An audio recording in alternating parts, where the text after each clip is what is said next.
Assalamualaikum warahmatullahi wabarakatuh.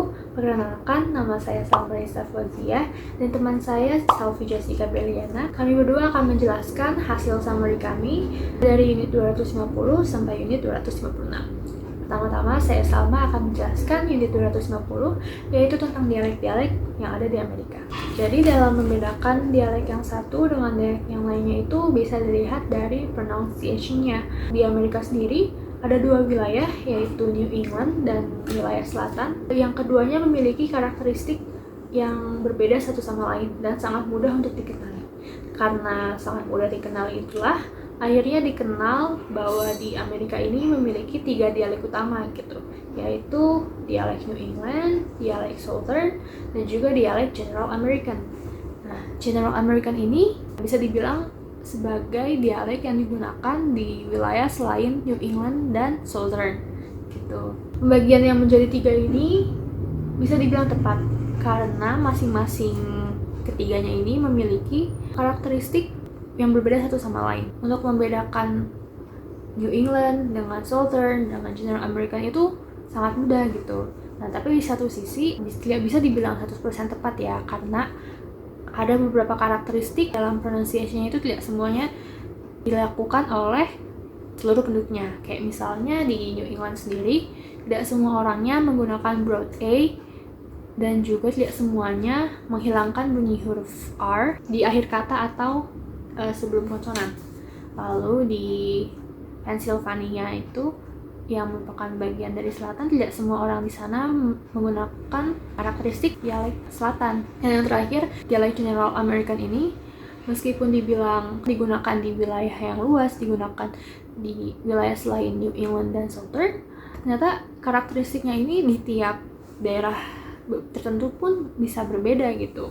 Bagian dialek ini dalam membagi dialek yang satu dengan dialek yang lainnya itu bisa dengan sebuah konsep yang bernama isogloss.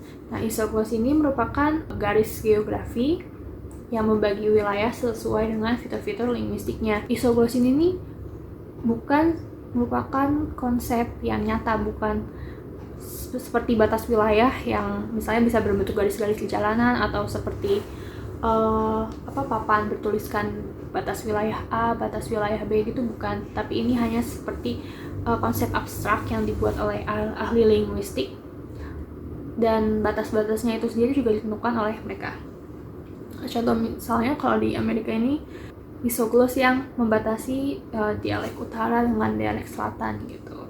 Nah, di Amerika ini setidaknya ya dari pembagian isogloss itu tuh ada 6 dialek dan 3 variasi bahasa yang memiliki karakteristik masing-masing gitu. Nah, yang pertama itu adalah dialek Eastern New England. Dialek ini meliputi daerah timur Sungai Connecticut yang ada di Connecticut dan Massachusetts, dan juga bagian timur Green Mountain yang ada di Vermont. Karakteristik dari daerah ini adalah penggunaan rounded vowel pada kalimat hot dan top. Hot and top. Kalau di standard English itu kan cara membacanya itu hot and top. Mereka menggunakan open back unrounded vowel. Nah, tapi di dialek ini mereka menggunakan rounded vowel. Jadi membacanya itu hot and top gitu. Juga di sini dikenal mereka menggunakan broad A dalam kata fast, grass, and pet seperti dalam kata itu. Kalau di standard English, ketiganya dibacanya seperti yang saya sebutkan sebelumnya. Tapi dalam dialek ini, cara membacanya adalah fast, path, and grass. Terus di sini karakteristik lainnya adalah the loss of R kecuali sebelum vowel. Dialek selanjutnya itu adalah dialek New York City. Dialek ini sering dianggap merupakan bagian dari Eastern New England. Tapi sebenarnya keduanya ini memiliki karakteristik yang berbeda. Beberapa karakteristik yang ada di New York City dialek itu adalah penggunaan bunyi huruf R itu meningkat, apalagi setelah Perang Dunia Kedua. Dan juga penggunaan huruf R ini bisa menjadi semacam yang mengindikasikan kelas sosial seseorang. Adanya kontras pada kata cut dan caught. Jadi dua kata itu kalau dilihat di kamus yang standard English itu memiliki phonetic transcription yang sama, yaitu sama-sama cat. Tapi dibacanya itu ternyata berbeda. Dibacanya kontras, yaitu cat dan caught. Nah, lalu di dialek ini kata curl itu dibacanya seperti coil, dan kata third itu ternyata dibacanya seperti toy. Ada dialek Upper North. Dialek ini meliputi bagian barat New England, bagian utara New York, dan juga Great Lake Basin. Nah, beberapa karakteristik dialek ini itu mereka membedakan O dengan O. Misalnya, contohnya kata morning pagi dengan morning berkabung itu kan di kamus itu phonetic transcription-nya sebenarnya sama, tapi dalam dialek ini ternyata berbeda. Lalu seperti kata horse, kuda, dengan horse serak itu juga kalau di kamus itu phonetic transcription-nya kan sama, tapi di sini cara membacanya beda. Jadi pengelompokannya itu morning berkabung dengan horse serak itu mereka menggunakan vowel O, sedangkan morning pagi dan horse kuda mereka menggunakan vowel O. Terus di sini juga adanya retention of post-vocalic R dan menggunakan vowel E pada S. Jadi tidak seperti Eastern New England yang menggunakan broad A, tapi di sini menggunakan E. Jadi S itu dibacanya S seperti standard English pada umumnya. Selanjutnya itu ada dialek Lower North. Dialek ini sama dengan Upper North. Mereka tetap menggunakan bunyi huruf R di setiap posisi, tidak ada yang dihilangkan, maksudnya tidak ada yang dihilangkan sama sekali. Lalu juga mereka menggunakan vowel E, yaitu open front unrounded vowel pada kata fast, grass, dan pet. Jadi membacanya seperti yang saya sebutkan sebelumnya. Nah, di wilayah ini itu ada 2 subarea, yaitu Middle Atlantic dan juga Western Pennsylvania. Selanjutnya ada dialek Upper South. Upper South ini meliputi West Virginia, dan sebenarnya di dialek Upper South ini nih tidak bisa dibilang unik karena karakteristiknya juga digunakan di dialek Lower North dan juga Plantation South. Nah, yang selanjutnya ini dialek Lower South. Nah, karena wilayahnya ini sangat luas, jadi sebenarnya nggak mungkin ada uniformity, jadi tidak mungkin ada kesamaan keseluruhannya itu karakteristiknya sama. Jadi akan ada beberapa daerah yang memiliki karakteristik yang berbeda. Di beberapa daerah ini ada yang memiliki karakteristik seperti New England, yaitu menghilangkan bunyi huruf R yang tiap di akhir kalimat atau saat bertemu dengan konsonan. Itu yang sama. Nah, yang membedakan dengan Eastern New England itu adalah ternyata di dialek ini mereka pun juga menghilangkan bunyi huruf R sebelum kata yang diawali dengan vowel. Jadi jika ada huruf R yang selanjutnya bertemu dengan huruf vowel, itu pasti R-nya itu tidak akan dibaca. Contohnya seperti far away. Far away itu biasanya kan huruf R-nya dibaca. Tapi di dialek ini far away akan menjadi far away. Jadi R-nya tidak perlu dibaca. Nah, yang membedakan ini dengan Eastern New England itu tidak ada rounded vowel dan juga tidak ada broad A. Karakteristik lain di dialek Lower South ini adalah penggunaan diphthong, seperti kata out. Kata out itu kan phonetic transcription-nya itu kan out, dan dalam standard English juga dibacanya seperti itu. Tapi di sini menjadi mereka tidak menggunakan au, tidak menggunakan diphthong au, tetapi menggunakan diphthong eu. Jadi agak bacanya out, bukan out tapi out. Agak sedikit berbeda sih sebenarnya. Vowel A ini menggunakan open front unrounded vowel. Di sini dikenal juga namanya Southern drawl, yaitu kecenderungan dalam memelankan pelafalan. Jadi pelafalannya itu cenderung lebih pelan dan juga adanya penggunaan diphthong. Contohnya itu dalam kata yes. Dalam standard English dibacanya yes, hanya yes saja, tapi di dialek ini dibacanya menjadi yes atau yes. Yes atau yes. Lalu juga kata class itu kan dalam standard English dibacanya class biasa ya, tapi di sini dibacanya clays atau clays. Itu dialek terakhir. Nah, selanjutnya General American. General American ini tidak seperti yang sebelumnya yang merupakan dialek sesuai dengan geografis, tapi di sini itu lebih general aja gitu. Tidak ditentukan dengan tempatnya atau sesuai dengan migrasi orangnya gitu. Yang karakteristik General American ini, mereka menggunakan flat A. Flat A itu open front, unrounded vowel dalam kata fast, grass, and path gitu. Jadi membacanya seperti yang saya sebutkan sebelumnya. Mereka juga mempertahankan bunyi strong R, jadi tidak ada penghilangan bunyi huruf R di setiap posisi manapun. Jadi mereka tetap membunyikan huruf R. Ada juga glides dalam vowel E dan O. Jadi contohnya dalam kata late terlambat, mereka membacanya late, agak ada late gitu. Dan juga pada kata note itu agak sedikit diayun jadi note. Jadi late dan note. Ada juga variasi African American Vernacular English. Variasi ini memiliki nama lain yaitu Vernacular Black English. Kenapa disebut vernacular? Karena mereka memiliki fitur-fitur yang non-standar, yang tidak sesuai standar gitu. Nah, sama seperti General American, variasi ini tuh tidak didasari dengan faktor-faktor geografis seperti Upper South atau Upper North. Dan juga meskipun namanya African American, bukan berarti variasi ini tuh diucapkan oleh semua African American. Jadi sebenarnya nama ini agak misleading sebenarnya. Ini sebenarnya merujuk kepada situasi linguistik yang terjadi di pantai barat Afrika dan Karibia pada masa perbudakan.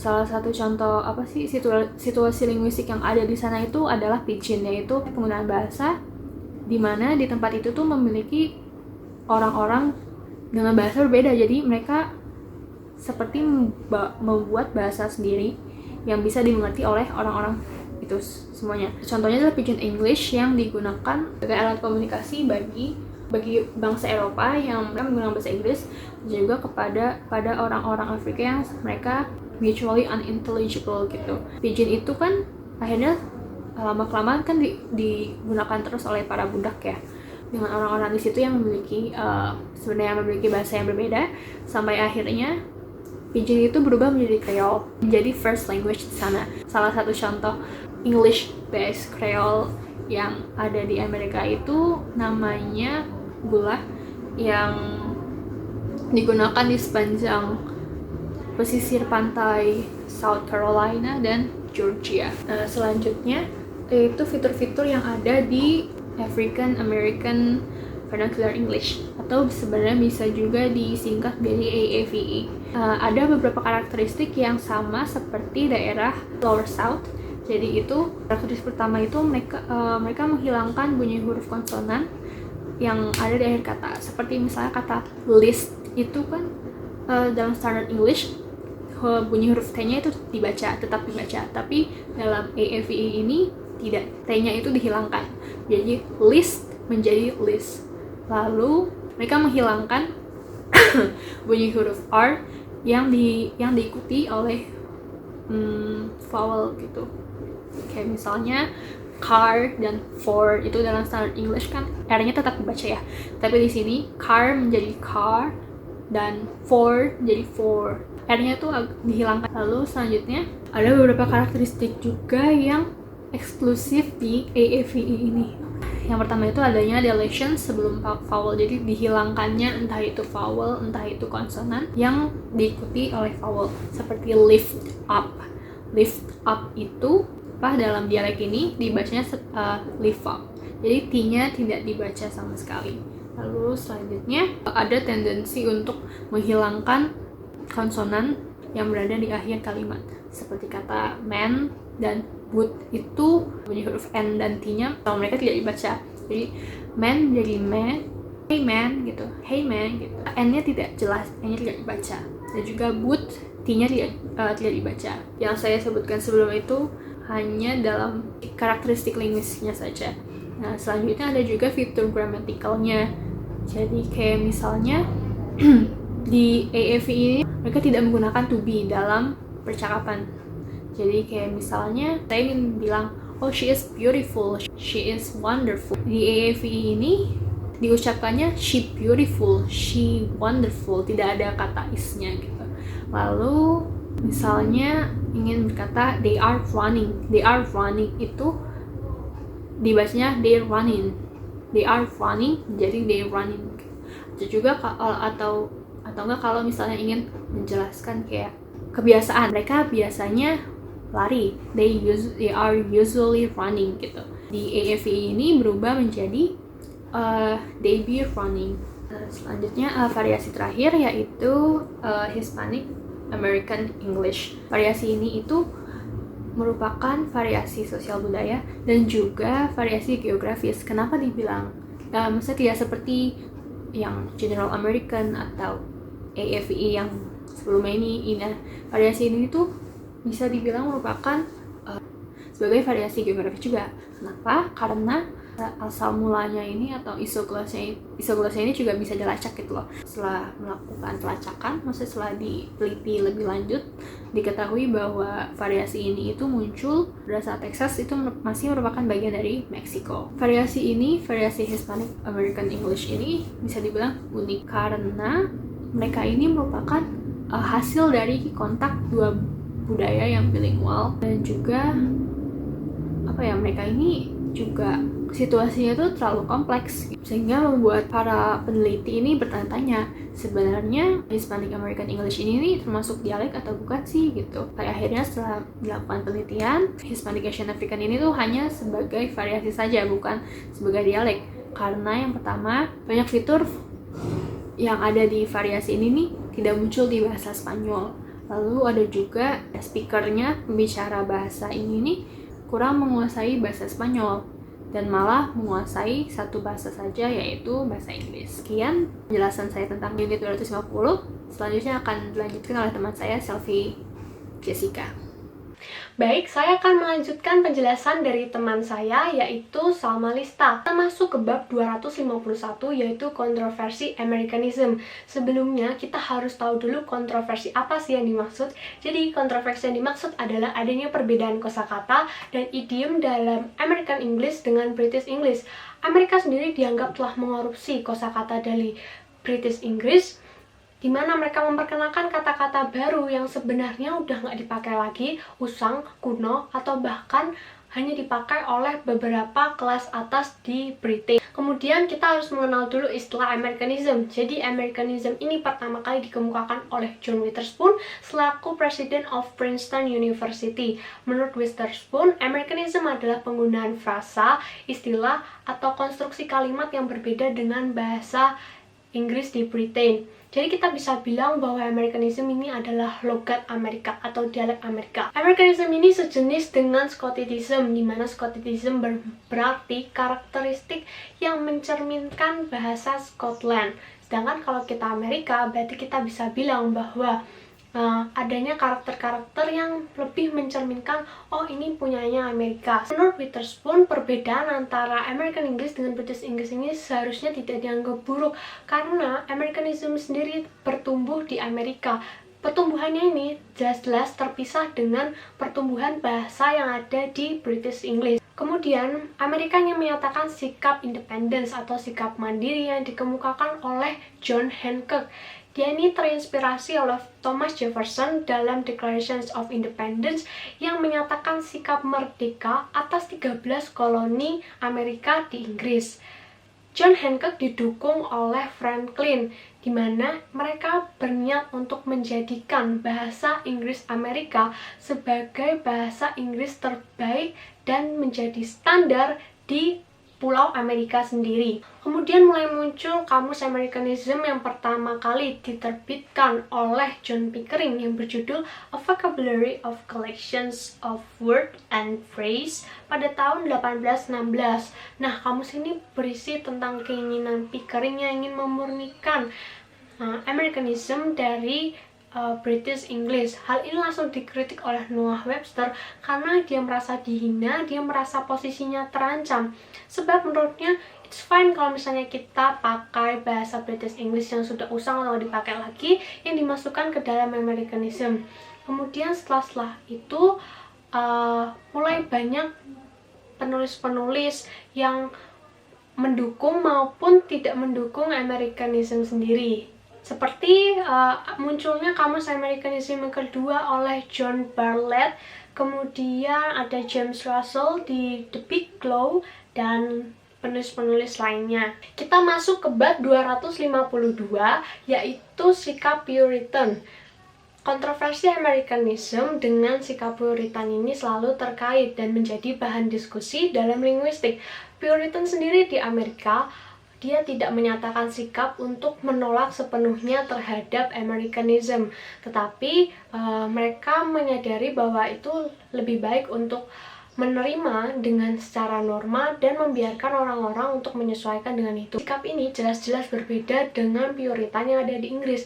Mereka tidak menyukai adanya ketidakmurnian dalam bahasa Inggris, terutama di British English. Lalu ada beberapa sikap Puritan yang tertulis di dalam karya-karya maupun newspaper yang terdapat pada zaman dahulu. Yang pertama, kita bisa lihat seorang penulis anonim yang menuliskan di suatu majalah. Menurutnya, American English telah mengorupsi bahasa British English. Seperti yang saya jelaskan tadi, bahwa mereka telah mengambil kosakata kuno, kosakata yang sebenarnya dipakai hanya oleh kelas atas di British English sendiri. Yang kedua adalah Richard Grant White selaku ekstremis Puritan. Menurut dia bahwa standar independen yang telah ditetapkan oleh Amerikanisme itu memberikan beban-beban tertentu bagi kelas-kelas tertentu. Karena ada kelas-kelas yang mereka tidak ingin tercampur dengan sastra, mereka ingin memiliki sudut pandang yang murni dari dirinya sendiri. Pernyataan yang ketiga adalah dari William Cullen Bryant dari New York Evening Post. Dia tidak menyukai adanya kevulgaran dan slang-slang yang ada dalam Amerikanisme. Sering berjalannya waktu di era modern, tetap ada orang yang sentimen terhadap yang mendukung Amerikanisme sendiri. Namun Puritan telah mendapatkan tempat di beberapa media, seperti di media massa, yaitu Merriam Company yang memutuskan untuk menerbitkan Webster Third New International Edition pada tahun 1961. Kemudian ada juga New York Times yang memilih untuk tetap menggunakan second edition dari kamus tersebut. Kita masuk ke bab 253, yaitu adanya perbedaan antara Amerikanisme dengan British English. Seperti kita ketahui bahwa perbedaan antara Amerikanisme dengan British English itu terletak pada pronunciation-nya yang sangat kentara dalam British English. Namun sebenarnya perbedaan juga ada dalam kosakata mereka. Sebagai contoh, di Amerika kita bilang railroad, sedangkan di British kita bilang railway. Kemudian contoh lainnya adalah ketika di Amerika kita bilang engineer, kemudian di British kita bilang driver. Contoh yang ketiga yaitu the conductor dalam Amerika dan a cart dalam British. Perbedaan lainnya kita dapat lihat dari adanya karakter-karakter dalam Amerikanisme yang sangat mencerminkan Amerika. Sebagai contoh, cream soda, apple pie. Ketika kita bilang seperti itu, maka kita secara otomatis mengingat bahwa oh ini tuh dari Amerika, apple pie. Sedangkan kalau di British, karakter-karakter yang mencerminkan British yaitu seperti commuter, tuxedo, rare, gitu secara otomatis kita akan mengingat oh ini lebih ke logat British. Kata-kata di dalam Amerikanisme ini juga cenderung untuk coinage. Coinage itu seperti kita bilang, oh saya mau beli aqua gitu, padahal maksudnya kita mau beli air minum. Nah ini kita bisa lihat dalam contoh bowl out, boob, terus pang. Dan beberapa kata-kata coinage ini sudah ditulis di dalam American novel, namun tidak terdapat dalam glosarium British. Kita masuk ke bab 254, yaitu kata-kata Amerika dalam Common English. Perbedaan antara British English dengan American English yang terletak pada leksikonnya atau kosakata yang kita bahas pada bab sebelumnya itu sebenarnya mulai berkurang karena banyak kata dalam Amerikanisme yang mulai masuk ke British English sehingga mereka secara otomatis menerima dan akhirnya mengadopsi kata-kata tersebut. Nah, hal ini diselubungkan melalui karya sastra seperti novel. Contoh kata-katanya yaitu telepon, typewriter. yang sebelumnya sangat asing di British English, namun akhirnya mereka mulai menerima hal itu. Kemudian ada kata-kata dalam politik seperti caucus, graph, dan juga dalam bidang seni seperti jazz, pop, dan lain-lain. Itu lebih mencirikan Amerika yang kemudian diterima oleh British English sendiri. Nah, pada akhirnya walaupun banyak kata-kata Amerika yang sudah mulai mereka terima dan mereka bisa adopsi kembali ke dalam bahasa Inggris, namun ada beberapa kata-kata yang mereka buang karena menurut mereka itu tidak terlalu penting lagi untuk digunakan. Kita masuk ke bab 255, yaitu adanya minat ilmiah dalam American English. Terlepas dari Americanism dan kontroversinya, pada abad ke-10 mulai banyak peneliti-peneliti yang meneliti tentang filologi dalam linguistik. Mereka berfokus pada penelitian dialek-dialek di Amerika sendiri. Perintisnya adalah George Help, kemudian Granger dan Emerson. Mereka menerbitkan jurnal berjudul PATS, Publications of American Dialect Society. Kemudian selanjutnya ada Aiken pada tahun 1919 yang menerbitkan buku 500 halamannya dengan berjudul The American Language. Kemudian pada tahun 1939 mulai adanya perekaman pidato-pidato dalam Amerika. Lalu pada awal abad ke-19 mulai ada peneliti-peneliti atau studi tentang pendistribusian dialek-dialek yang telah diteliti sebelumnya pada abad ke-10. Mereka berfokus pada hubungan antara komunitas dengan komunitas yang terdahulu dan juga perkembangan budaya dari dialek-dialek itu. Caranya mereka meneliti pertama orang-orang yang sudah parubaya atau sudah tua, namun mereka memiliki komunitas-komunitas lama atau masih mempunyai keluarga-keluarga lama yang berbicara tentang dialek tersebut. Kemudian yang kedua adalah orang-orang yang atau adik-adik yang belum bersekolah atau mereka masih bersekolah di sekolah lokal. Kemudian mereka dibagikan kuesioner dan terbitlah atlas yang sampai saat ini tersebar ke seluruh wilayah Eropa. Wilayah tersebut adalah Jerman, Prancis, dan juga Italia. Kemudian selain cabang geografi linguistik, mulai muncul cabang sosiolinguistik sebagai lanjutan dari geografi linguistik tadi. Nah, hal ini mulai meningkat, kemudian banyak orang yang meneliti cabang-cabang dalam linguistik lainnya seperti semantik, phonology, lalu sintaks dan lain-lain. Kita masuk ke bab 256, yaitu American English and World English. Seperti kita ketahui bahwa bahasa Inggris sekarang menjadi bahasa yang dipakai oleh semua orang, menjadi bahasa internasional, baik itu dalam bidang politik, pendidikan, ekonomi, dan dalam bidang-bidang lainnya. Pada masa-masa sebelumnya, orang lebih memilih memakai British English karena bahasa itu telah menyebar ke seluruh Eropa dan digunakan untuk bisnis, untuk penyebaran agama, dan lain-lain. Kemudian bahasa Inggris sendiri terbagi menjadi 3 hal utama. Yang pertama yaitu bahasa Inggris sebagai bahasa ibu atau bahasa pertama. Nah, negara-negara ini seperti Amerika, Australia, kemudian di Britain sendiri yang langsung bisa bahasa Inggris tanpa mempelajarinya. Kemudian bahasa Inggris sebagai bahasa yang kedua, yaitu biasanya terdapat dalam koloni-koloni Amerika maupun koloni-koloni Inggris seperti India, kemudian Afrika, Singapura, sehingga mereka menggunakan bahasa Inggris sebagai bahasa keduanya, namun ada bahasa utama lainnya selain bahasa Inggris. Kemudian bahasa Inggris sebagai bahasa ketiga yang yaitu bahasa asing, di mana kita sebagai orang Indonesia, kita harus mempelajari dulu bahasa Inggris, kemudian bahasa utama kita adalah bahasa Indonesia, kemudian bahasa kedua kita mungkin bahasa daerah, kemudian bahasa ketiga adalah bahasa pilihan yang dapat kita ingin pelajari. Selain Indonesia tentu saja ada Prancis, kemudian Jepang, China yang bahasa utamanya tidak menggunakan bahasa Inggris. Bahasa Inggris sebagai bahasa ketiga ini biasanya memiliki orang-orang yang campuran menggunakan dialek British maupun dialek Amerika. David Crystal adalah orang pertama kali yang ingin mengglobalkan bahasa Inggris.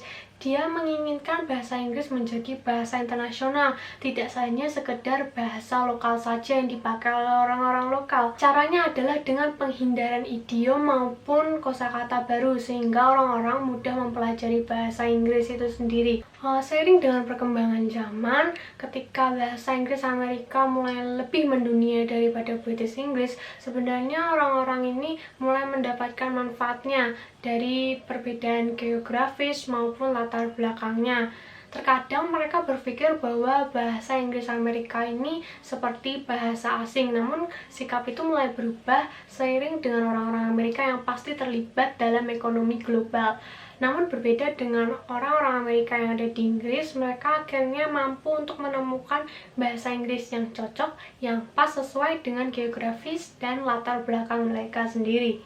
Baik, sekian presentasi dari kami. Kami minta maaf apabila banyak kesalahan. Kami berharap juga presentasi kami mampu bermanfaat buat teman-teman sekalian.